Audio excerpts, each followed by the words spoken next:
Sur les réseaux sociaux, un clic peut suffire à propager une fausse information, un discours de haine ou une violence.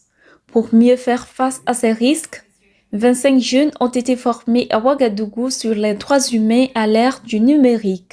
Organisé du 3 au 7 août 2026 par le Centre d'information et de formation en matière de droits humains en Afrique, CIFDA, le Camp national des jeunes en droits humains a réuni des participants issus de 12 régions du Burkina Faso, ainsi que du Bénin et du Togo.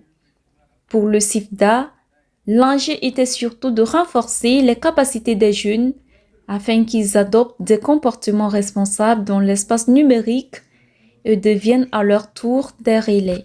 Les attentes essentiellement, c'est d'abord une appropriation du contenu de formation qui sera dispensé, mais aussi que les jeunes puissent être des ambassadeurs et des ambassadrices pour la promotion d'une utilisation éthique et responsable des réseaux sociaux et aussi donc pour la lutte contre les violences basées sur le genre. Pour atteindre cet objectif, les participantes et participants ont suivi plusieurs modules consacrés notamment à la désinformation, au discours de haine, aux violences basées sur le genre en ligne, mais aussi au plaidoyer et aux réponses institutionnelles.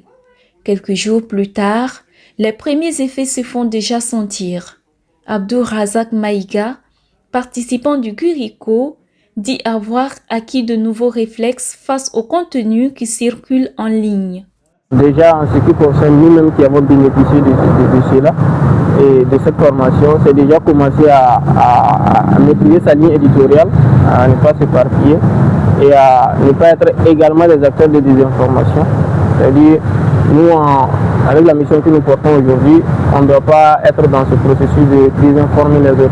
Maintenant, en ce qui concerne les conseils pour les acteurs, autres acteurs, c'est de s'informer, c'est de ne pas partager des publications dont on ne connaît pas la provenance, c'est de toujours chercher à rétablir la vérité. Désormais, les participantes et participants disent vouloir vérifier davantage les informations avant de les partager et éviter de relayer des publications dont l'origine n'est pas connue. Une vigilance devenue nécessaire dans un contexte où les infractions numériques restent préoccupantes. La Brigade centrale de lutte contre la cybercriminalité insiste, elle aussi, sur l'importance de la sensibilisation.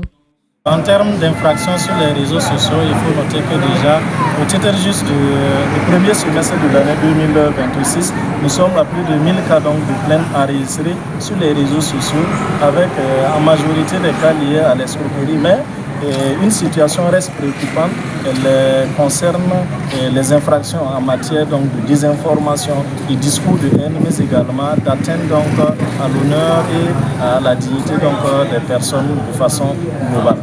Au regard de cette recrudescence, il est important que nous renforçons des actions de répression, mais surtout des actions de sensibilisation. Pour Saïda Assetou Kone, participante du Kadiogo, l'impact attendu ne doit toutefois pas s'arrêter aux portes de la salle de formation. Le prochain pas, c'est de devenir des relais, voire des ambassadeurs des différentes connaissances que nous avons eu la chance d'acquérir ici.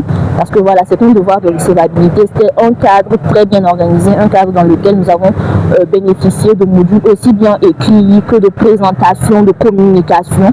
Donc voilà, nous, l'objectif, en tant que déjà jeunes engagés au sein d'associations et jeunes quelquefois visibles sur les réseaux sociaux, c'est de transmettre à notre tour le message que nous avons reçu ici.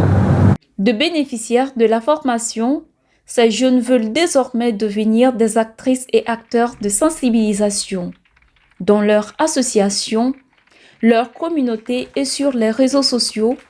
Ils entendent contribuer à une information plus fiable et à un espace numérique respectueux des droits humains.